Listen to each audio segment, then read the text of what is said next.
She thought her marriage to the billionaire CEO was just business until she got pregnant, and he threw her out.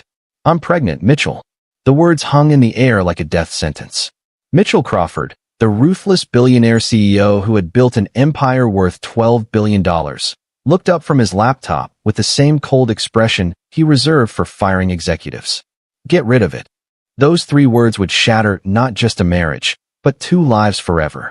The woman standing before him, trembling with a mixture of hope and fear, was his wife of 2 years.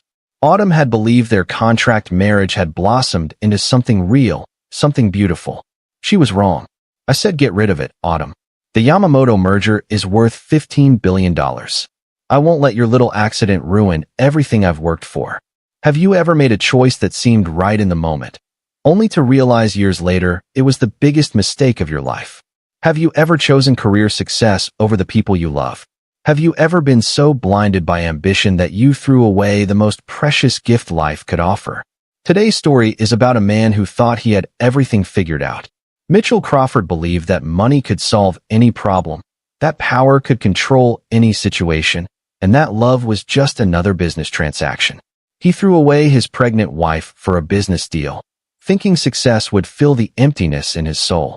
But 13 years later, one photograph would force him to face the devastating truth about what really matters in life. A billionaire CEO thought he had everything until a single photograph destroyed his world and revealed the daughter he never knew existed. Will he get a second chance at love? Can a father earn forgiveness from the daughter he abandoned? Stay with me, because this story will change how you think about success forever. The rain hammered against the floor-to-ceiling windows of Mitchell Crawford's corner office on the 42nd floor of Crawford Enterprises. It was a Tuesday evening in September, and the Seattle skyline stretched endlessly before him, twinkling with the lights of a city that never truly slept. Mitchell sat behind his massive desk, the same desk where he had signed billion-dollar deals, fired hundreds of employees, and made decisions that shaped entire industries. But tonight, something was different. Tonight, his hands were shaking as he stared at a single photograph that his private investigator had just delivered. The photograph showed a young girl, maybe 12 years old, with striking green eyes and dark hair that fell in gentle waves around her shoulders. She was laughing, her face lit up with pure joy as she played on a swing set in what appeared to be a small park. The investigator's report lay beside the photo, filled with details that Mitchell had spent the last 13 years trying not to think about. Hope Turner, 12 years old. Born in Portland, Oregon. Mother, Autumn Turner, formerly Autumn Crawford. Mitchell's daughter. The child he had demanded his wife get rid of all those years ago. His chest tightened as he picked up the photograph with trembling fingers. Those eyes, those unmistakable green eyes that stared back at him from every mirror, now looked at him from the face of a daughter he had never known. The irony wasn't lost on him that her name was Hope, the very thing he had lost the day he threw Autumn out of his life. The private investigator had been thorough. Hope was an honor student, played violin in her school orchestra, and loved to read fantasy novels. She lived with her mother in a modest 2-bedroom apartment in Portland, where Autumn worked as a freelance graphic designer. They seemed happy in the photographs, mother and daughter, building a life together that Mitchell had never been part of. He set the photograph down with shaking hands and reached for the crystal tumbler of whiskey that had become his evening companion. The amber liquid burned as it went down, but it couldn't burn away the memories that were flooding back with devastating clarity. 13 years ago, he had been at the pinnacle of his career. Crawford Enterprises was on the verge of the biggest merger in tech industry history. The Yamamoto deal would have cemented his position as one of the most powerful men in the business world. Everything had been going according to plan until Autumn walked into his office that night, glowing with excitement and nervousness. She had been wearing that blue dress he used to love, the one that brought out her eyes. She had practiced what she was going to say, he could tell, but when the moment came, she had simply whispered those 3 words that changed everything. The memory made his stomach turn now. He remembered the way her face had crumpled when he told her to get rid of it. He remembered the tears that had started streaming down her cheeks as she realized the man she had fallen in love with was nothing more than the cold, calculating businessman she had originally agreed to marry. But Mitchell hadn't stopped there. In his arrogance, he had made it worse. This was always a business arrangement, Autumn. Don't fool yourself into thinking it was anything more. You signed the contract. 2 years, public appearances, help me clean up my reputation after the divorce scandal with Victoria. That was the deal. A baby wasn't part of it. The words echoed in his mind now like a curse. He had watched his wife of 2 years, the woman who had slowly melted the ice around his heart without him even realizing it, pack her belongings and walk out of his life forever. He had told himself it was for the best, that he had made the smart choice, the practical choice. The merger had gone through 6 months later, making him richer than he had ever imagined. But money, as he had learned too late, couldn't fill the emptiness that Autumn had left behind. If this story is already hitting you in the heart, hit that like button because we're just getting started, and I promise you've never heard a love story quite like this one. This isn't just about a billionaire and his mistakes. This is about the price we pay when we choose success over love, when we let pride destroy the most beautiful things in our lives. This is about a man who had everything money could buy, but lost the only things that truly mattered. Mitchell picked up the photograph again, studying every detail of his daughter's face. She had Autumn's smile, that radiant expression that could light up an entire room. But those eyes, those were unmistakably his. It was like looking at a ghost of his own childhood, if his childhood had been filled with the love and warmth that he could see radiating from this little girl. The investigator's report mentioned that Hope loved to draw, just like her mother. It said she was curious about everything, always asking questions, always eager to learn. She had never asked about her father, according to the surveillance notes. Autumn had apparently told her that her daddy lived far away and couldn't visit. The truth was so much worse than that. Her daddy had never wanted her to exist at all. Mitchell stood up from his desk and walked to the window, pressing his palm against the cold glass. The city spread out below him like a kingdom he had conquered, but tonight it felt more like a prison. Every light in every window represented families, people who had chosen love over ambition, people who understood what really mattered in life. He had spent 13 years building an empire, but he had built it on the ashes of his own happiness. And now, staring at the photograph of the daughter he had rejected, Mitchell Crawford was about to discover that some mistakes can't be fixed with money or power. Some wounds cut so deep that even 13 years isn't enough time to heal them. But this story, this devastating tale of love lost and found, begins not with their ending, but with their beginning. Because to understand the depth of Mitchell's betrayal, you need to know how their love story started. 3 years before that devastating night when Mitchell would throw away everything that mattered, he was sitting in a different kind of crisis. The divorce scandal with Victoria Ashworth had been front-page news for 6 months, and it was destroying everything he had worked to build. Crawford Enterprises stock had dropped 30%. Board members were calling for his resignation. The press painted him as a heartless playboy who had cheated on his socialite wife with her own sister. The truth was more complicated, but truth rarely mattered in the court of public opinion. Mitchell sat in his lawyer's office on a gray February morning, listening to damage control strategies that all sounded like variations of the same theme. He needed to rehabilitate his image, and he needed to do it fast. "You need a wife," his lawyer, Robert Hayes, said bluntly. "Not just any wife. Someone respectable, someone the public will love, someone who can make you look human again." "I'm not getting married again, Robert. Once was enough disaster for a lifetime. Not a real marriage, Mitchell. A business arrangement. 2 years, public appearances, charity events, the whole perfect couple routine. Find the right woman, make it look convincing, and by the time you're ready to part ways amicably, your reputation will be restored." Mitchell had laughed at the suggestion. It sounded like something out of a ridiculous romantic comedy. But 3 weeks later, when another board member suggested he step down as CEO, the idea didn't seem so ridiculous anymore. That's how he found himself at a charity auction for children's literacy, scanning the room for potential candidates. The lawyer had given him a list of requirements. Someone intelligent but not threatening. Beautiful but not scandalous. Independent but willing to negotiate. Someone who needed something he could provide. He was about to leave when he saw her. Autumn Turner stood near the silent auction table, studying a painting with complete absorption. She was stunning in an understated way that made Victoria's flashy beauty seem cheap by comparison. Dark hair fell in gentle waves past her shoulders, and when she turned to speak to someone, Mitchell caught sight of the most genuine smile he had seen in months. She was bidding on a children's art therapy program, and from the determined look on her face, she intended to win. "Excuse me." Mitchell approached her during a break in the bidding. "I couldn't help but notice you're quite passionate about the art therapy program." Autumn looked up at him with clear, intelligent eyes. Children need creative outlets, especially those dealing with trauma. Art can say what words can't. "You sound like you speak from experience." "I'm a graphic designer, but I volunteer with kids in foster care. Some of them have been through things that would break most adults. Art helps them process emotions they don't even have names for yet." Mitchell found himself genuinely interested in what she was saying, which was unusual. Most conversations at these events revolved around stock prices and vacation homes in the Hamptons. "I'm Mitchell Crawford." He extended his hand. "I know who you are," Autumn replied, shaking his hand with a firm grip. "Autumn Turner. And before you ask, no, I don't believe everything I read in the tabloids." "What do you believe?" "I believe that most people are more complicated than newspaper headlines suggest. I believe in giving people the benefit of the doubt. And I believe that program is going to cost more than I can afford to bid." Mitchell glanced at the current bid amount. She was right.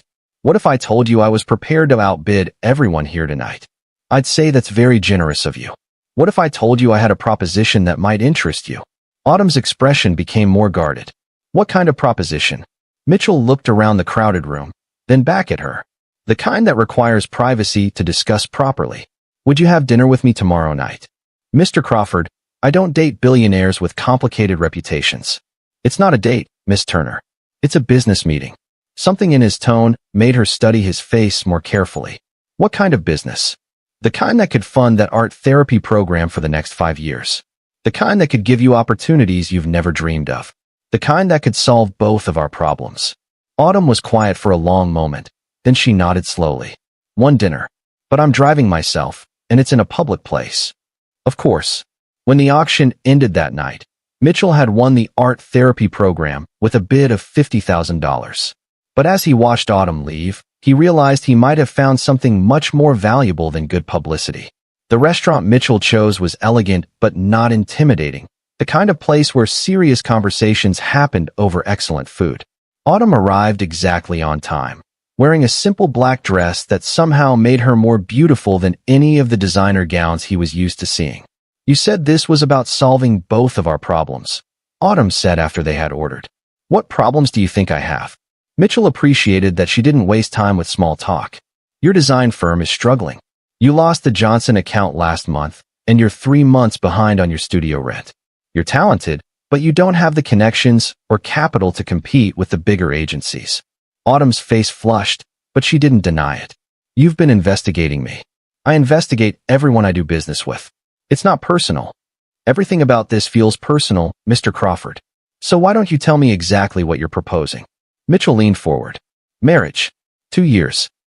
Completely legitimate, completely legal, but essentially a business contract." Autumn nearly choked on her wine. "Excuse me. Hear me out. I need to rehabilitate my image. The Victoria situation destroyed my reputation, and it's affecting my business. I need a wife who can make me look stable, trustworthy, human, someone the public will love.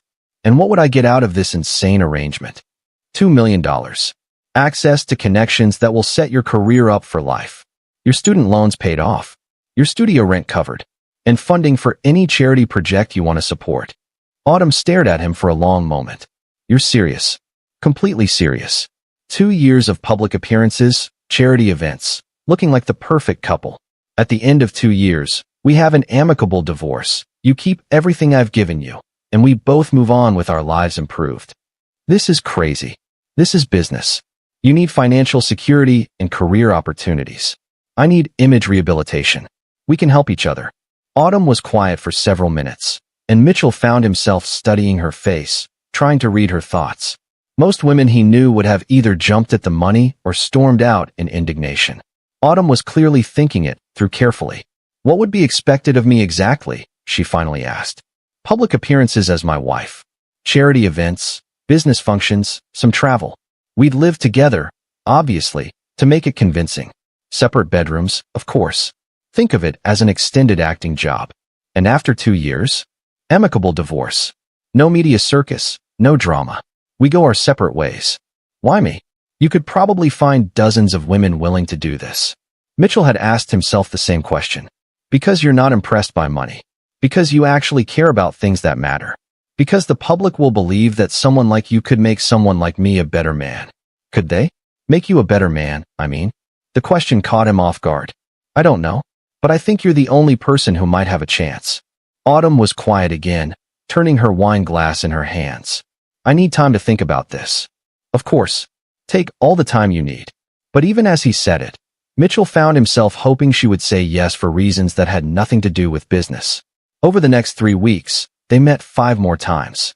Ostensibly, these meetings were to discuss the details of their arrangement, but Mitchell found himself looking forward to them for entirely different reasons. Autumn was unlike anyone he had ever known. She was passionate about her work, fiercely protective of the children she volunteered with, and completely unimpressed by his wealth and status. She asked hard questions. What would happen if one of them met someone else? What if the arrangement wasn't working? What if the media found out it was fake? Mitchell had answers for all of her questions, but he was beginning to realize that some part of him hoped none of those scenarios would happen. I'll do it, Autumn said finally, during their 6th meeting. But I have conditions. Name them. No one else knows this is an arrangement. Not your friends, not your family, not your employees. As far as everyone else is concerned, this is real. Agreed. I want creative control over how we present our relationship to the public. No fake dramatic love story for the media. We met. We fell in love. We're building a life together. Simple and believable. Makes sense. And I want a clause in the contract that if either of us develops real feelings for someone else, we discuss it honestly instead of cheating or lying. Mitchell nodded, but something twisted in his chest at the thought of Autumn falling in love with someone else. One more thing, Autumn said. I want to believe, at least while we're doing this, that we're friends. Not just business partners. Can you do that? Mitchell looked at her across the table, at her serious expression and hopeful eyes, and realized he was already halfway there. I think I can manage that. The wedding was small but perfect, held in the gardens of Mitchell's estate on a sunny Saturday in May. Autumn had insisted on keeping it intimate, just family and close friends, and Mitchell had found himself agreeing to things he never would have considered before. Autumn's parents had flown in from Portland, and Mitchell was surprised by how much he genuinely liked them. Her father, David, was a retired high school teacher with a gentle sense of humor. Her mother, Linda, was a nurse who immediately saw through Mitchell's polished exterior but seemed to approve of what she found underneath. You love her, Linda said to Mitchell during the reception, watching Autumn laugh with her college friends. It's complicated, Mitchell replied. No, it's not. You love her. The question is whether you're brave enough to admit it. Mitchell didn't answer, but he found his eyes drawn to Autumn again and again throughout the evening. She was radiant in her simple but elegant dress, and when she smiled at him during their first dance, something shifted in his chest. Thank you, she whispered as they swayed to the music. For what? For making this beautiful. I know it's not real, but tonight feels real. Mitchell pulled her closer, breathing in the scent of her perfume. Maybe that's enough for now. The first few months of their marriage were surprisingly easy. They settled into a comfortable routine in Mitchell's penthouse. Autumn took over the spare bedroom and immediately made it her own, filling it with her art supplies and the warm, colorful touches that had been missing from his sterile living space. She was an ideal wife for public appearances, charming and intelligent without being threatening. She listened when business associates talked, asked thoughtful questions, and remembered personal details that impressed everyone they met. The media loved her, calling her the woman who tamed the ruthless Mitchell Crawford. But it was the private moments that began to change everything. Autumn cooked dinner most nights, insisting that they eat together at the kitchen table instead of in the formal dining room. She told him stories about her work, about the children she volunteered with, about her dreams for the future. She asked him about his childhood, his ambitions, his fears. Slowly, without either of them meaning for it to happen, the walls Mitchell had built around his heart began to crumble. You're different, his business partner, James, observed one evening after a company dinner. Since the marriage, you seem more human. Mitchell had laughed it off, but he knew James was right. Autumn was changing him, making him softer, making him care about things beyond profit margins and stock prices. 6 months into their arrangement, Mitchell realized he was in love with his fake wife. 8 months in, he was fairly certain she was falling in love with him too. But this is where the story takes a dark turn. Because just as Mitchell and Autumn were discovering that their fake marriage had become beautifully real, the business world was about to test everything they had built together. The Yamamoto merger, the deal that would define Mitchell's career, was about to demand a price neither of them had anticipated. Because sometimes the biggest tragedy isn't that love doesn't happen. Sometimes the biggest tragedy is that love does happen, and we destroy it anyway. What started as a calculated business arrangement was about to become the most beautiful love story either of them had ever experienced. Because while Mitchell thought he was hiring an actress to play his wife, he was actually discovering the woman who would complete his soul. The transformation didn't happen overnight. It began with small moments that neither of them expected. 3 months into their marriage, Mitchell came home from a particularly brutal board meeting to find Autumn in the kitchen, flour in her hair, laughing at something on her phone while cookies baked in the oven. "Rough day?" she asked, looking up at him with genuine concern. "The worst," Mitchell said, loosening his tie. "The Hong Kong deal fell through, and Richardson is questioning every decision I've made in the past 6 months." Autumn wiped her hands on a dish towel and walked over to him. Without saying a word, she reached up and helped him remove his tie completely, her fingers gentle against his neck. "Sit," she said, guiding him to one of the kitchen stools. "Tell me about it." For the first time in his adult life, Mitchell found himself actually talking about his day with someone who listened without agenda. Autumn asked thoughtful questions, offered perspectives he hadn't considered, and somehow made him feel like his problems were manageable instead of overwhelming. "You know what your problem is?" she said, handing him a still warm chocolate chip cookie. "What's that?" "You're trying to control everything instead of trusting the people you hired to do their jobs. Maybe the Hong Kong deal fell through because it wasn't the right fit, not because you failed at something." Mitchell stared at her, realizing she was probably right. "How did you get so wise?" Foster care teaches you that sometimes the best things happen when your original plans fall apart. That night, as they sat in the kitchen sharing cookies and talking about everything from business strategy to childhood dreams, Mitchell felt something shift inside his chest. This wasn't acting anymore. This was real. The change in their relationship became undeniable the night of the Crawford Enterprises annual charity gala. Autumn had spent weeks planning the event, transforming the company's stuffy fundraiser into something magical. She had chosen a children's literacy theme, bringing in young artists to display their work and inviting several of the foster children she worked with to attend.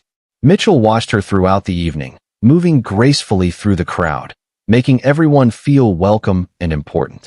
She remembered names, asked about people's children, and somehow made a room full of wealthy executives genuinely excited about funding reading programs for underprivileged kids. "She's remarkable," James whispered to Mitchell as they watched Autumn kneel down to talk to one of the foster children about his painting. "Yes, she is. You're in love with her."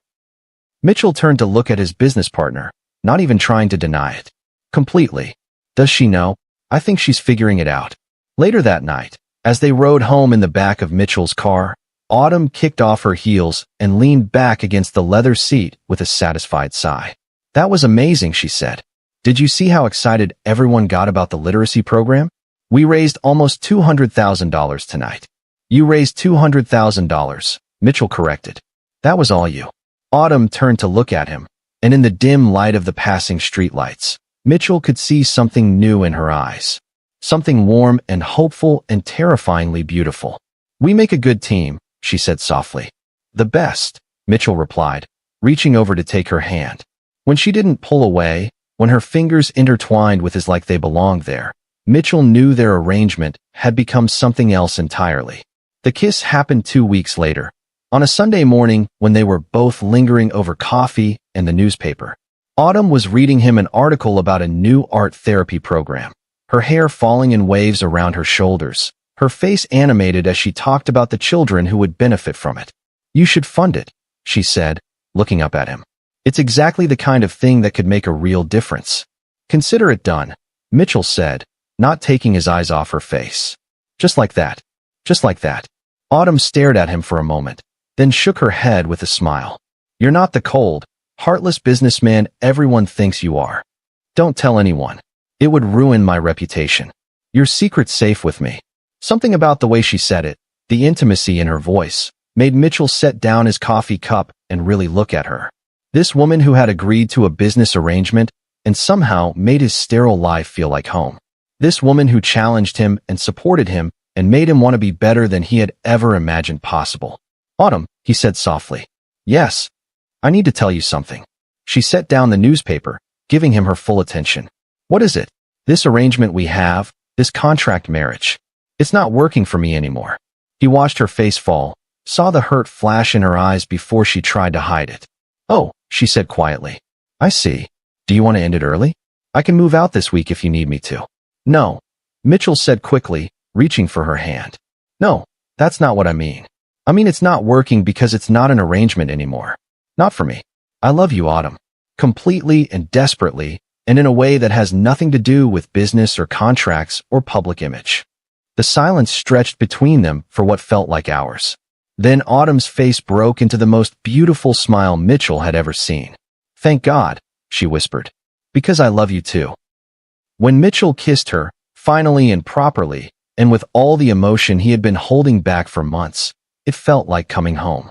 It felt like the beginning of everything he had never known he wanted. From that moment on, their life together became a dream. They stopped pretending to be in love and started actually living it. Mitchell found himself leaving work earlier, wanting to come home to Autumn's laughter and her stories and the way she made even ordinary Tuesday nights feel like celebrations. They traveled together, not for business appearances, but because they wanted to see the world through each other's eyes. Autumn showed Mitchell art galleries in Paris and hidden beaches in Greece. Mitchell introduced her to five-star restaurants and private jets and the kind of luxury she had never imagined. But the moments Mitchell treasured most were the quiet ones. Saturday mornings when they stayed in bed reading the paper and planning their future. Evenings when Autumn worked on her designs while Mitchell reviewed contracts. Both of them content just to be in the same room. Nights when they talked until dawn about their dreams and fears and the family they might have someday. I want children, Autumn said one evening as they walked through the gardens of Mitchell's estate. Not right away, but someday. Is that something you could see yourself wanting? Mitchell stopped walking and turned to face her. With you? I want everything with you. Everything. Everything. Children who have your kindness and creativity. A house filled with laughter and chaos and love. A life that matters for reasons that have nothing to do with money or power. Autumn stood on her tiptoes and kissed him softly. I love you so much it scares me sometimes. Why does it scare you? Because I never thought I could be this happy. I keep waiting for something to go wrong. Mitchell pulled her closer, holding her tight against his chest. Nothing's going to go wrong. I promise you that. It was a promise he believed completely when he made it. A promise that felt as solid and permanent as the ground beneath their feet. I can see some of you are getting emotional in the comments already. Share this story with someone who needs to hear about second chances, and don't forget to subscribe because stories like this are what Mr. Wilson is all about. We're diving deep into the human heart here, exploring what happens when love transforms us completely. But hold on to that emotion, because this story is about to take a turn that will test everything Mitchell and Autumn have built together. Because while Mitchell was falling deeper in love with his wife, the business world was preparing to present him with the ultimate test. A test that would force him to choose between the life he had built with Autumn and the ambition that had defined him for so long. A test that would reveal whether love had truly changed him, or whether the ruthless businessman was still lurking beneath the surface, waiting for the right moment to destroy everything beautiful in his path. The first warning sign came on a Thursday evening in November, exactly 1 year after their wedding. Mitchell was supposed to be home for dinner, a tradition they had established and rarely broken. But at 7 o'clock, Autumn found herself eating alone, the candles she had lit slowly burning down as she checked her phone for messages that never came. When Mitchell finally walked through the door at almost midnight, he looked exhausted and distracted.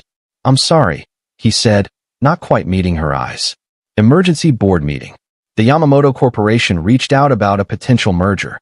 Yamamoto. Autumn looked up from her book. Isn't that the Japanese tech company you've been trying to work with for years? The very one. This could be the biggest deal in Crawford Enterprises history. We're talking about a $15 billion merger, Autumn. It would change everything.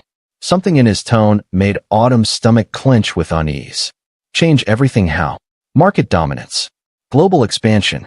We'd be one of the most powerful tech companies in the world. Mitchell was pacing now, his energy manic and focused in a way that reminded Autumn uncomfortably of the cold businessman she had first met at the charity auction. That sounds wonderful, she said carefully. But you missed dinner. We haven't missed dinner in 6 months. I know, and I'm sorry. But this is important, Autumn. This is the kind of opportunity that only comes along once in a lifetime. More important than us. Mitchell stopped pacing and looked at her, and for a moment, she saw the man she had fallen in love with. Of course not. Nothing is more important than us. But this merger could secure our future in ways you can't imagine. I thought our future was already secure. It is. But this would make it unshakable. Over the following weeks, Mitchell's behavior became increasingly erratic. He worked later and later, often not coming home until Autumn was already asleep. When he was home, he was distracted, constantly checking his phone and taking calls at all hours. The warm, attentive husband who had once listened to every detail of her day was being replaced by the driven, obsessive businessman she had thought was gone forever. You're losing yourself again, Autumn said one evening when Mitchell had spent their entire dinner scrolling through emails. I'm securing our future, he replied without looking up. What future? We never see each other anymore. When's the last time we talked about anything other than this merger? This is temporary, Autumn. Once the deal is finalized, things will go back to normal. But Autumn was beginning to suspect that normal was the last thing Mitchell wanted. She was beginning to realize that the ruthless businessman hadn't disappeared at all. He had just been sleeping, waiting for the right opportunity to take control again. And the Yamamoto merger was apparently that opportunity. As Christmas approached, their once perfect marriage began to show cracks that grew wider with each passing day. Mitchell became secretive about his work, short-tempered when interrupted, and completely absorbed in a deal that seemed to consume every waking moment. The man who had once promised her everything was slowly disappearing, being replaced by someone Autumn barely recognized. Someone who looked like her husband but felt like a stranger. Someone who was about to make a choice that would destroy both of their lives forever. The Yamamoto merger consumed Mitchell like a fever. What had started as an exciting business opportunity quickly became an all-consuming obsession that transformed him back into the cold, calculating man Autumn thought she had helped him leave behind.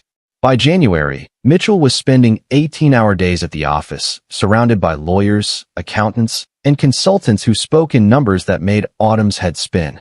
The merger wasn't just big, it was unprecedented. $15 billion would change Crawford Enterprises from a successful company into a global empire, and Mitchell was determined to make it happen no matter what the cost. The Japanese are incredibly detail-oriented, Mitchell explained to Autumn during one of their increasingly rare conversations. Every aspect of this deal has to be perfect. There can't be any distractions, any complications, anything that might make them question our commitment or stability. What kind of complications? Autumn asked, though something in his tone made her stomach clench with unease. Anything that suggests we're not completely focused on business. Anything personal that might interfere with the negotiations. The way he said the word personal made it sound like something distasteful, something to be avoided at all costs. It was a far cry from the man who had once told her that building a life together was more important than any business deal. Mitchell's transformation was gradual but unmistakable. The warm, attentive husband who had once made her laugh over breakfast was replaced by someone who barely looked up from his laptop long enough to grunt good morning. The man who had once listened to every detail of her day now interrupted her stories to take phone calls that apparently couldn't wait. The old Mitchell is back, James observed during a dinner party at their home, watching Mitchell excuse himself for the third time to take a call from Tokyo. What do you mean? Autumn asked, though she already knew the answer. The Mitchell from before your marriage. Ruthless, focused, completely driven by ambition. I thought you had changed him permanently, but apparently the Yamamoto deal has awakened something that was just sleeping. Autumn watched her husband through the window, pacing on their terrace while he spoke rapidly into his phone, and realized James was right. The man she had fallen in love with was disappearing, being consumed by an ambition that seemed to grow stronger with each passing day. The merger negotiations required Mitchell to travel constantly. He spent weeks in Tokyo, then Los Angeles, then back to Japan for more meetings. When he was home, he was physically present but mentally somewhere else entirely, always thinking about the next call, the next meeting, the next obstacle to overcome. I feel like I'm married to a stranger, Autumn confided to her friend Sarah during lunch on a rainy Thursday afternoon. Have you talked to him about it? I've tried. But every conversation turns into a lecture about how important this merger is, how it's going to secure our future, how I need to be patient just a little longer. How much longer? That's what scares me. I don't think there is an end point. I think this is who he is now, and the man I married was just a temporary version that he's outgrown. What hurt the most wasn't just Mitchell's absence, but his complete lack of awareness about how his behavior was affecting their marriage. He seemed genuinely surprised when Autumn expressed frustration, as if he couldn't understand why she wouldn't be thrilled about his success. This merger is for us, he would say whenever she tried to bring up her concerns. Everything I'm doing is to build a better life for our family. What family? Autumn finally snapped one evening when Mitchell had missed their second anniversary dinner to fly to Tokyo for an emergency meeting. We're not a family anymore, Mitchell. We're strangers who happen to share a house. That's not fair, Autumn. You knew when you married me that I was ambitious. You can't expect me to turn down the opportunity of a lifetime just because you're feeling neglected. The word neglected hit Autumn like a slap. Not lonely, not hurt, not abandoned. Neglected. As if her feelings were an inconvenience he had to manage rather than a legitimate concern from the woman he claimed to love. This isn't about your ambition, Autumn said, trying to keep her voice steady. This is about you becoming someone I don't recognize. The man I married cared about more than just money and power. The man you married was naive, Mitchell replied coldly. He thought love was enough to build a life on. But love doesn't pay bills or secure futures or create legacies. Money does. Power does. Success does. And what about happiness? What about connection? What about actually enjoying the life you're supposedly building? Happiness is a luxury I can afford after the merger is finalized. That conversation marked a turning point in their marriage. Autumn stopped trying to reach the man Mitchell used to be and started accepting the reality of who he was becoming. She threw herself into her own work, taking on new clients and spending longer hours at her studio. She volunteered more with the foster children, finding solace in their pure joy and uncomplicated love. But the loneliness was overwhelming. Living with Mitchell had become like living with a ghost. He was physically present but emotionally absent, there but not really there, sharing her space but not her life. Autumn began to feel like she was disappearing too, becoming invisible in her own marriage. Mitchell barely noticed what she wore, what she cooked, or how she spent her days. Their conversations became purely functional. Logistics about schedules and social obligations. Nothing deeper or more meaningful than coordinating calendars. The worst part was the way Mitchell seemed to expect her to be grateful for his neglect. He would work 16-hour days and then seem genuinely puzzled when she wasn't waiting by the door with enthusiasm for his brief updates about the merger's progress. "I'm doing this for us," became his standard response to any complaint, as if his noble intentions should somehow make up for his complete emotional absence. By March, Autumn had started to wonder if their marriage would survive the merger, assuming it ever actually happened. The deal seemed to grow more complicated with each passing week, requiring more meetings, more negotiations, more of Mitchell's time and attention.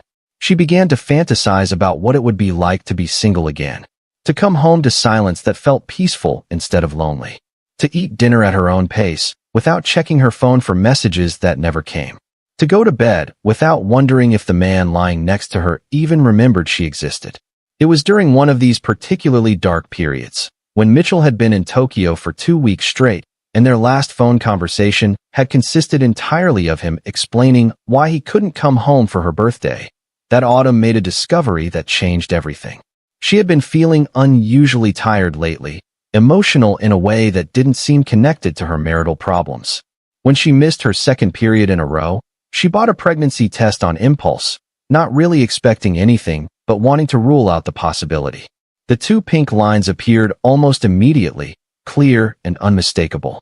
Autumn stared at the test for a long time, sitting on the bathroom floor of their master suite, overwhelmed by a mixture of joy and terror that took her breath away. She was pregnant. After months of emotional distance and growing apart, She was carrying Mitchell's child. Her first instinct was pure happiness. Despite everything that had gone wrong between them, despite the loneliness and frustration and growing resentment, the idea of having a baby filled her with a warm joy she hadn't felt in months. But the happiness was quickly followed by fear. How would Mitchell react? He was already completely consumed by the merger, working 18-hour days and traveling constantly. How would he handle the news that their life was about to become infinitely more complicated? Autumn thought about the Mitchell she had married, the man who had talked about wanting children and filling their house with laughter and love. That Mitchell would have been thrilled. He would have swept her into his arms and spun her around and immediately started planning for their baby's future. But that Mitchell seemed like a stranger now, replaced by someone whose entire identity was wrapped up in closing the biggest deal of his career. Someone who saw personal complications as obstacles to be managed rather than joys to be celebrated. For 3 days, Autumn kept the news to herself, trying to find the right moment and the right words to tell her husband that they were going to have a baby. But Mitchell was in back-to-back meetings, preparing for another trip to Tokyo, completely absorbed in merger details that seemed to grow more complex with each passing hour. The Yamamoto executives are getting nervous, Mitchell explained during one of their brief conversations. They're questioning whether we're stable enough for a partnership of this magnitude. Richardson thinks they might be looking for any excuse to back out. What kind of excuse? Autumn asked, though she was beginning to suspect she already knew the answer. Any sign that we're not completely focused on business. Any indication that we might be distracted by personal issues. Yamamoto Corporation doesn't want partners who can't keep their priorities straight. The way he said personal issues made Autumn's blood run cold. In Mitchell's current mindset, a pregnancy would definitely qualify as a personal issue. A distraction. A complication that could potentially threaten the deal he had spent months orchestrating. Autumn realized she was facing an impossible choice. Tell Mitchell about the pregnancy and risk having him see it as an obstacle to his precious merger, or keep it secret until after the deal was finalized and hope that the man she had married was still somewhere inside the stranger he had become. The decision was made for her on a Tuesday evening in late March. Mitchell had just returned from another week in Tokyo, exhausted and frustrated because the negotiations had hit another snag. He was pacing their living room, ranting about technical difficulties and cultural misunderstandings and executives who seemed determined to overcomplicate everything. They want assurances that Crawford Enterprises is completely stable, Mitchell said, running his hands through his hair. No surprises, no complications, no distractions from core business objectives. Autumn watched her husband from the doorway, this man she barely recognized, and realized she couldn't wait any longer. The secret was eating her alive, and she needed him to know. She needed to believe that somewhere inside this driven, obsessed stranger was the man who had once promised her everything. Mitchell, she said softly, I need to talk to you about something important. Can it wait? I have a conference call with the Tokyo team in 20 minutes. No, it can't wait. Please, just sit down for a minute. Something in her tone must have gotten through to him because Mitchell stopped pacing and looked at her, really looked at her, for the first time in weeks. What is it? He asked, and for a moment, Autumn thought she saw a flicker of the old Mitchell in his eyes. I'm pregnant. The words hung in the air between them like a death sentence. Mitchell Crawford, the man who had once promised Autumn everything, stared at his wife with an expression that went from confusion to shock to something that looked disturbingly like calculation. You're pregnant, he repeated, his voice completely flat. Yes, Autumn said, searching his face for any sign of the joy she had hoped to see. I know the timing isn't ideal with the merger, but Mitchell, we're going to have a baby. We're going to be a family. Mitchell was quiet for a long moment, and Autumn could almost see his mind working, processing this information like it was another business problem to be solved. When he finally spoke, his voice was cold and distant. How long have you known? 3 days. I wanted to tell you as soon as I found out, but you've been so busy with the merger, and I wanted to find the right moment. The right moment, Mitchell said, and there was something bitter in his voice that made Autumn's stomach clench with fear. Mitchell, I know this changes things, but it doesn't have to change everything. We can make this work. People have babies and successful careers all the time. Do you have any idea what you've done? Mitchell asked, and his tone was so cold that Autumn felt like she had been slapped. What I've done? Mitchell, This is our baby. This is what we talked about wanting someday. Someday, Autumn. Not now. Not in the middle of the most important negotiation of my career. Mitchell started pacing again, but this time his energy felt manic and dangerous. The Yamamoto executives are already nervous about our stability. They're looking for any excuse to back out of this deal. Do you know what they're going to think when they find out that Crawford Enterprises CEO is dealing with an unplanned pregnancy? They don't have to know anything about our personal life. Everything is personal in business, Autumn. Everything. These people are investing $15 billion in our company. They want to know that their partners are focused, stable, completely committed to success. A pregnancy is a distraction. It's a complication. It's exactly the kind of thing that makes nervous investors nervous. Autumn stared at her husband, this man she barely recognized, and felt something break inside her chest. A distraction? Mitchell, this is our child. This is the family we dreamed about building together. I never dreamed about having a family in the middle of a merger negotiation, Mitchell snapped. I dreamed about having children when the time was right, when my career was secure, when I could afford to be distracted by personal matters. Personal matters? Autumn's voice rose, and she could hear the pain bleeding through her attempt to stay calm. Is that what I am to you now? A personal matter? Right now, yes. Right now, anything that isn't directly related to closing this deal is a problem I don't have time to solve. The words hit Autumn like physical blows, each one more devastating than the last. She thought about the pregnancy test she had hidden in her dresser drawer, the secret she had carried for 3 days, the joy she had felt at the thought of telling him they were going to have a baby together. I thought you would be happy, she whispered. Happy? Mitchell laughed, but there was no humor in it. Autumn, I'm 3 weeks away from closing the biggest deal in corporate history. I can't be happy about anything that threatens that. How does having a baby threaten that? Because babies require attention, time, energy, emotional investment. All things that I need to be putting into this merger right now. Mitchell stopped pacing and looked at her directly, and the expression on his face made Autumn's blood run cold. It was the same look he gave to failed business deals, to employees he was about to fire, to problems he needed to eliminate. You need to get rid of it. The words were so quiet that Autumn thought she had misheard him. What did you say? You need to get rid of it, Autumn. Schedule the appointment this week while I'm in Tokyo. By the time I get back, this problem will be solved, and we can focus on what's really important. Autumn felt the world tilt around her, everything she thought she knew about her husband crumbling in the space of a single sentence. You want me to get rid of our baby? I want you to make the smart choice. The practical choice. The choice that doesn't destroy everything I've worked for. What about what I want? What you want doesn't matter right now, Mitchell said, and his voice was so cold it could have frozen fire. What matters is closing this deal. What matters is securing our future.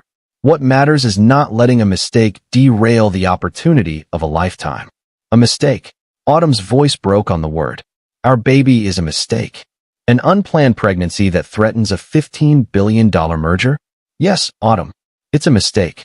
Autumn stared at him, this stranger wearing her husband's face, and realized that the man she had fallen in love with was completely gone. This wasn't the Mitchell who had once talked about filling their house with laughter and love. This wasn't the man who had promised her everything. This was the ruthless businessman she had met at the charity auction, the one who saw people as assets to be managed or problems to be solved. I can't believe you just asked me to do that, she said, tears streaming down her face. I didn't ask you, Autumn. I told you. This is what needs to happen. And if I refuse? Mitchell's expression hardened even further. Then you'll be making a choice that could cost us everything. The Yamamoto deal. Our financial security. Our future. What about the baby's future? What future? Autumn, be realistic. You think bringing a child into the world right now is the responsible thing to do? When I'm working 18-hour days and traveling constantly, when every spare moment needs to be focused on business, what kind of life is that for a kid? It's the life we could give them if you remembered what actually matters. What matters is success. What matters is security. What matters is not throwing away everything I've built because you got careless with birth control. The cruelty of his words took Autumn's breath away. She had been married to this man for almost 2 years. She had fallen in love with him, built a life with him, believed in a future with him. And now he was treating her like a business problem to be managed, and their unborn child like an inconvenience to be eliminated. This was always a business arrangement, Autumn. Don't fool yourself into thinking it was anything more. You signed the contract. 2 years, public appearances, help me clean up my reputation after the divorce scandal with Victoria. That was the deal. A baby wasn't part of it. The words were like a knife to her heart, destroying everything she had believed about their relationship. But we fell in love. You said you loved me. I said what I needed to say to make the arrangement work. But now it's not working anymore. Now it's become a liability. A liability, Autumn repeated, the word tasting like poison in her mouth. The Yamamoto executives want stability, Autumn. They want partners who are completely focused on business success. They don't want to invest in a company whose CEO is distracted by domestic drama. Domestic drama. Is that what our marriage is to you? Right now, yes. And this pregnancy just makes it worse. Autumn felt something die inside her chest. Some last hope that the man she had married was still somewhere inside this cold stranger. So what are you saying exactly? I'm saying get rid of the baby. I'm saying focus on being the kind of wife who helps my career instead of hurting it. I'm saying remember what this relationship was actually supposed to be. And if I can't do that, Mitchell looked at her for a long moment, and when he spoke, his voice was completely emotionless. Then maybe it's time for us to end this arrangement entirely. The words hit Autumn like a physical blow. After everything they had shared, after all the love she thought they had built together, Mitchell was prepared to throw her away rather than let anything interfere with his precious merger. You would divorce me over this? I would do whatever is necessary to protect my business interests. Autumn stared at him, seeing clearly for the first time who Mitchell Crawford really was beneath all the charm and romance and promises. He was exactly what the newspapers had said. A cold, calculating businessman who would sacrifice anything and anyone for success. I'm going to pack a bag, she said quietly. Where are you going? Away from you. Away from this house. Away from whatever this relationship actually was. Autumn, don't be dramatic. We can work this out like adults. Work it out. Autumn laughed, but it sounded more like a sob. Mitchell, you just asked me to get rid of our baby so it wouldn't interfere with your business deal. There's nothing to work out. She turned to leave, but Mitchell's voice stopped her. If you walk out that door, don't expect me to come after you. I don't have time for this kind of drama right now. Autumn looked back at him one last time, memorizing the face of the man who had broken her heart so completely. I know. That's exactly the problem. Upstairs, in the bedroom they had shared for almost 2 years, Autumn packed her belongings with shaking hands. Each item she folded into her suitcase felt like a goodbye to the life she had thought they were building together. The dress Mitchell had bought her in Paris. The book he had given her for Christmas. The photographs from their honeymoon. She left her wedding ring on the dresser, next to the pregnancy test she had hidden there 3 days ago. Let him find it when he got back from Tokyo. Let him see what he had thrown away. As she carried her suitcases down the stairs, Autumn could hear Mitchell on the phone in his office, already back to discussing merger details, as if the conversation they had just had meant nothing to him. As if she meant nothing to him. She paused at the front door, looking back at the house that had briefly felt like home, and realized that she was leaving with nothing but her broken heart and the child growing inside her. The child Mitchell saw as a mistake. The child he wanted her to get rid of. But as Autumn walked out into the cold Seattle night, one hand instinctively moving to her still flat stomach, she made a promise to herself and to her unborn baby. She would love this child enough for both parents. She would build a life that had room for joy and wonder and all the things Mitchell had forgotten how to value. She would survive this heartbreak, and she would make sure her child never felt unwanted or unloved the way she felt right now. Behind her, the door to Mitchell's house closed with a soft click, and Autumn Turner Crawford walked out of his life forever. 13 years. 13 years of living with the consequences of that terrible night, when Mitchell Crawford chose ambition over love and threw away the most precious thing in his life. The Yamamoto merger had closed successfully 3 months after Autumn left. $15 billion. Headlines in every major business publication. Mitchell Crawford hailed as one of the most brilliant minds in corporate America. The deal that was supposed to change everything had indeed changed everything, just not in the way he had expected. Because while Mitchell had gained the whole world, he had lost his soul in the process. Crawford Enterprises became exactly what Mitchell had dreamed it would be. A global empire. Offices on 6 continents. revenue that made other Fortune 500 companies look like corner stores. Mitchell's personal wealth grew beyond anything he had imagined possible, making him one of the richest men in the world by the time he turned 50. But wealth, as he discovered too late, was a poor substitute for happiness. Mitchell threw himself into work with the same obsessive intensity that had cost him his marriage. He worked 18-hour days not because he had to anymore, but because he couldn't bear to be alone with his thoughts. He traveled constantly, moving from deal to deal, merger to merger, acquisition to acquisition, building an empire that felt more like a prison with each passing year. The penthouse that had once echoed with Autumn's laughter became a mausoleum of expensive furniture and perfect silence. Mitchell filled it with priceless art and designer everything. But no amount of luxury could replace the warmth that had disappeared the night Autumn walked out of his life. He dated occasionally, women who were impressed by his wealth and status. Models and socialites and successful businesswomen who looked perfect on his arm at charity galas and corporate events. But none of them made him feel anything close to what he had felt with Autumn. None of them challenged him or changed him or made him want to be better than he was. Most relationships lasted a few months at most. Mitchell would grow bored or restless, and the women would grow tired of competing with his work for his attention. Eventually, he stopped trying altogether. It seemed easier to be alone than to pretend he was capable of loving anyone the way he had loved Autumn. The irony wasn't lost on him that he had become exactly what the tabloids had always said he was. A cold, heartless businessman who cared more about money than people. A man who had everything money could buy and nothing that actually mattered. "You're miserable," James observed during one of their quarterly business reviews. "You've been miserable for 13 years, ever since Autumn left."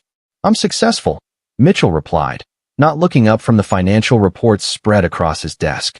"Success and happiness aren't the same thing, Mitchell. When's the last time you smiled? Really smiled, not the fake smile you put on for photographers and board meetings." Mitchell couldn't remember. Every achievement felt hollow. Every milestone felt empty.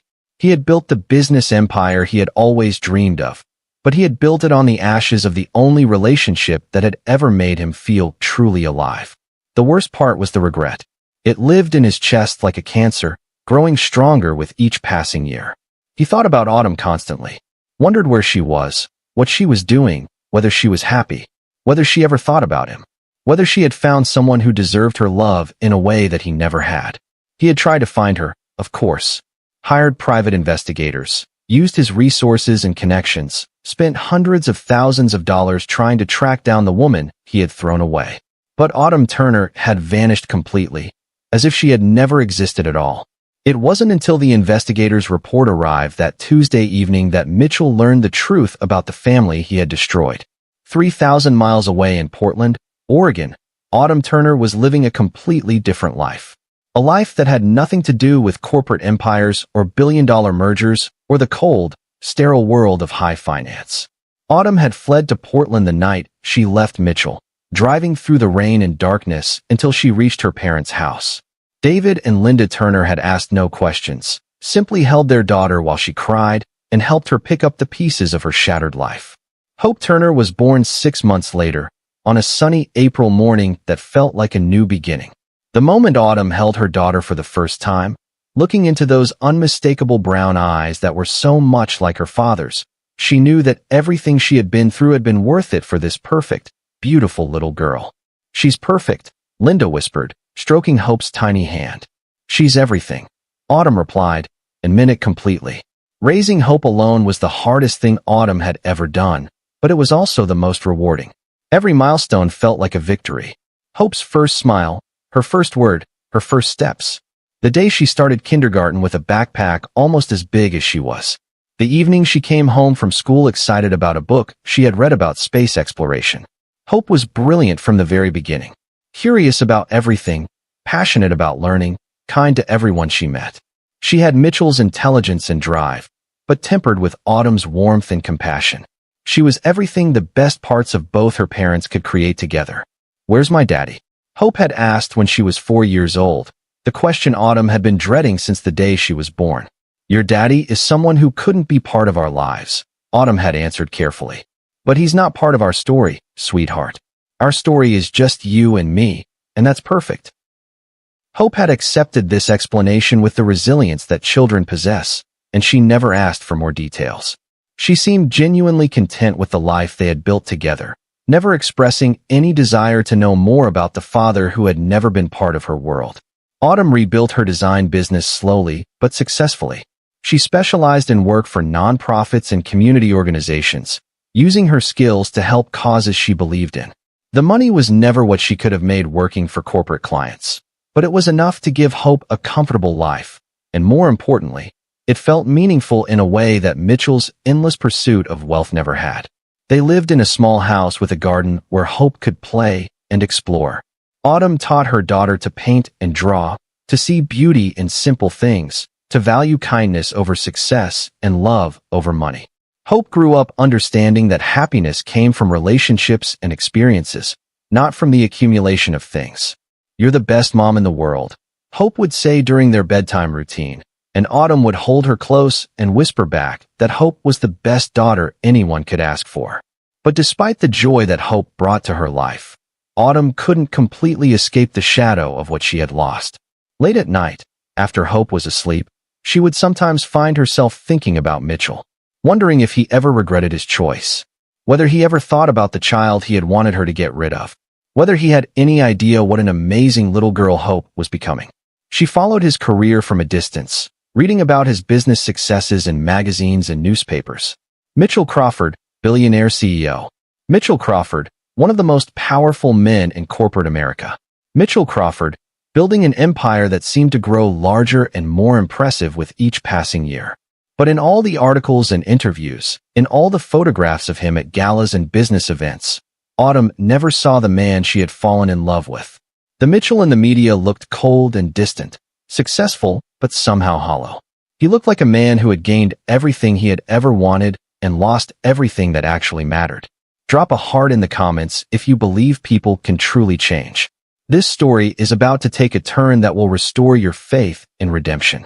Because sometimes the greatest tragedies in our lives become the foundation for the most beautiful transformations. Sometimes losing everything we thought we wanted helps us discover what we actually need. Mitchell and Autumn had spent 13 years living parallel lives of regret and consequence.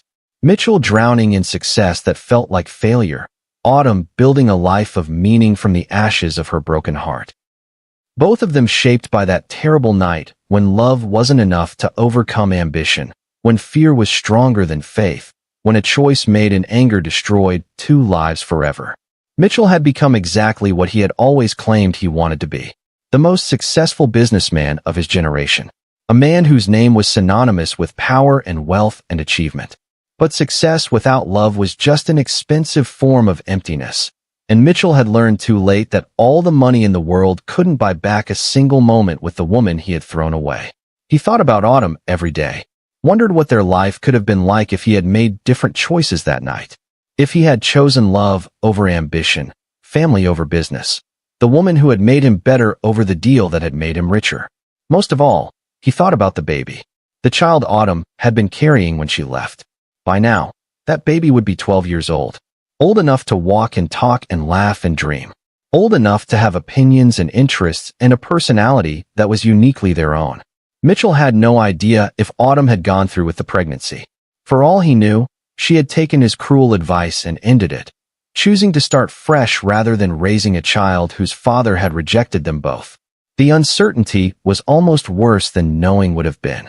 But sometimes, in his darkest moments, Mitchell allowed himself to imagine what it would be like to have a 12-year-old child, to help with homework and attend school plays and watch someone grow up with the best parts of both him and Autumn, to have a family that was built on love instead of contracts, connection instead of calculation. Those fantasies were always followed by crushing waves of regret that left him feeling more alone than ever. Because Mitchell knew the truth that he had been running from for 13 years. He had thrown away the only real happiness he had ever known for a business deal that had brought him nothing but hollow success. And now, looking at the photograph of Hope Turner on his desk, Mitchell Crawford was about to discover that some mistakes cast shadows that last forever, and some choices can never be undone, no matter how much money or power you accumulate trying to buy your way back to redemption. The photograph of Hope Turner had been sitting on Mitchell's desk for 3 days before he finally found the courage to pick up his phone. 3 days of staring at his daughter's face, seeing Autumn smile and his own eyes reflected back at him, before he could bring himself to dial the number his private investigator had provided. His hands were shaking as he scrolled through his contacts to find Autumn's number. 13 years of wondering, 13 years of regret, 13 years of wanting to know if she was okay. And now he finally had the chance to find out. But what could he possibly say? How do you apologize for throwing away the most precious things in your life? How do you ask forgiveness for rejecting your own child? Mitchell had built billion-dollar deals with phone calls that required less courage than this one. He dialed the number 3 times before finally letting it ring through. The phone rang once, twice, 3 times, and Mitchell's heart pounded harder with each passing second. What if she hung up the moment she heard his voice? What if she had moved on so completely that hearing from him would only cause her pain? Hello. Autumn's voice was exactly the same, and hearing it after 13 years of silence hit Mitchell like a physical blow. Warm and gentle and achingly familiar. It brought back memories of lazy Sunday mornings and quiet conversations and all the happiness he had thrown away. Autumn, he said, and his voice cracked on her name. It's Mitchell. The silence that followed lasted an eternity.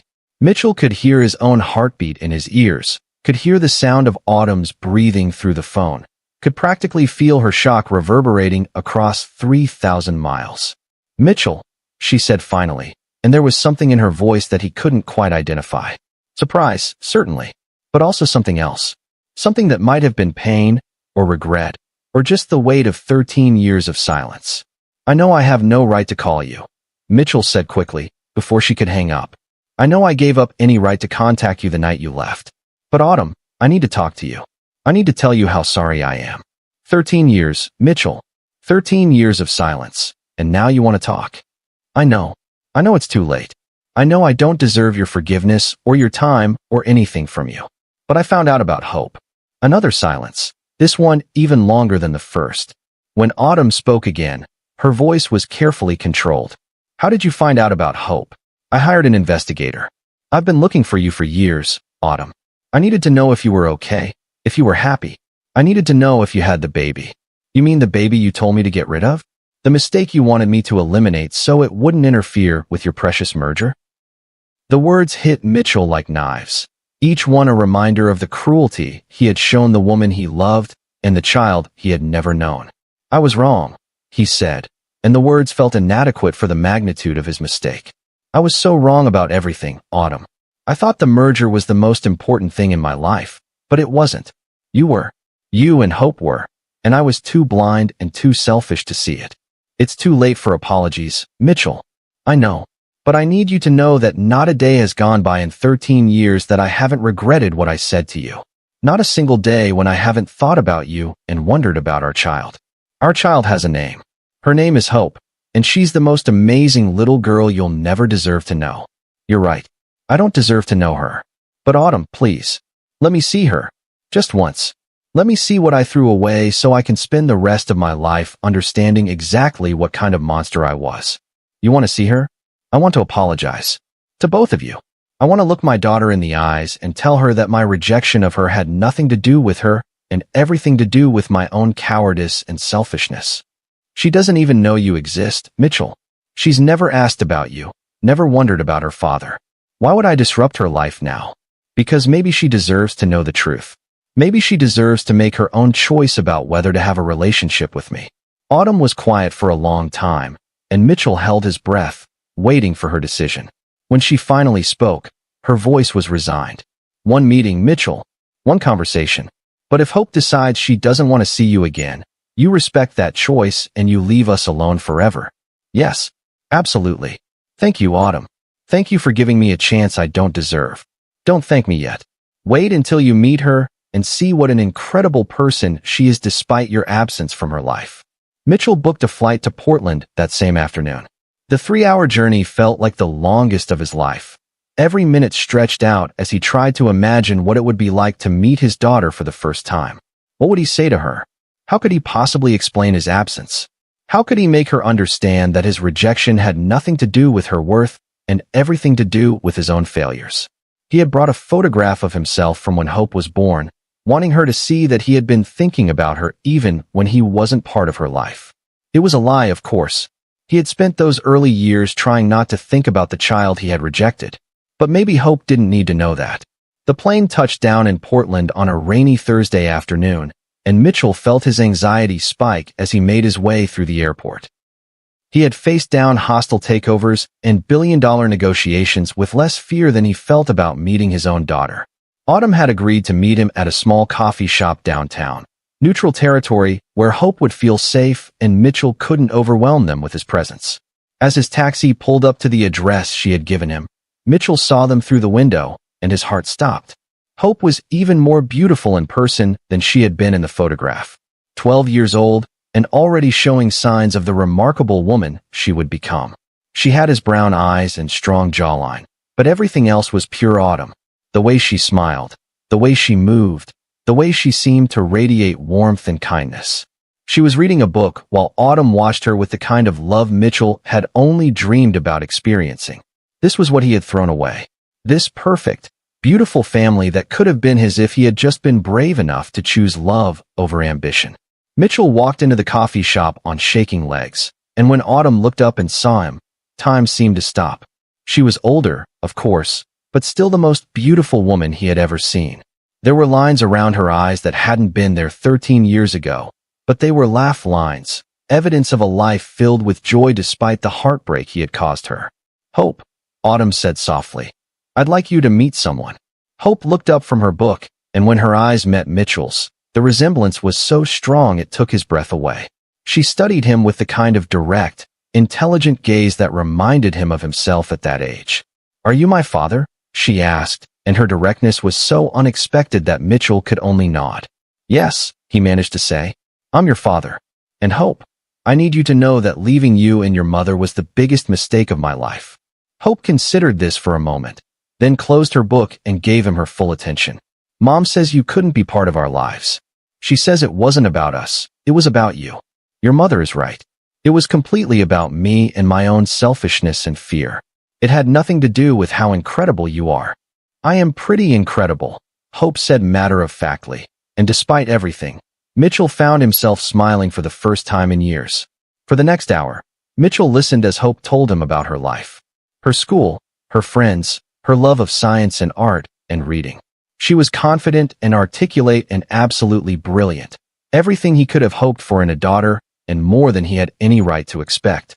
When it was time to leave, Hope looked at him seriously. "Will I see you again?"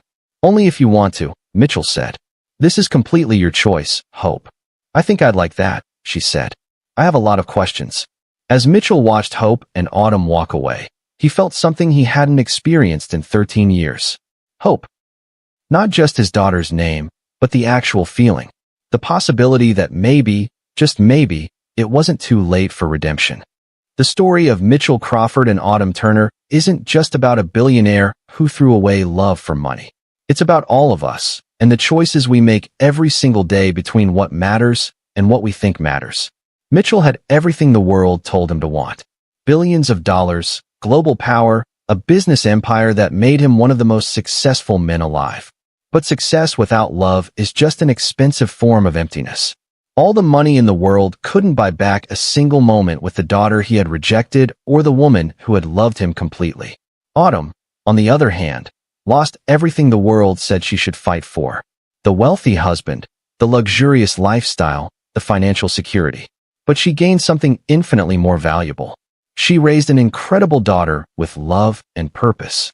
She built a life that had meaning beyond material success. She chose to be rich in the things that actually matter.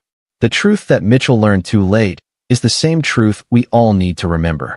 Family should never be sacrificed for ambition. Pride can cost us everything precious. Children need presents, not just presents. True wealth is measured in relationships, not bank accounts. But this story also teaches us about second chances. It's never too late for redemption, never too late to admit we were wrong, never too late to try to make things right.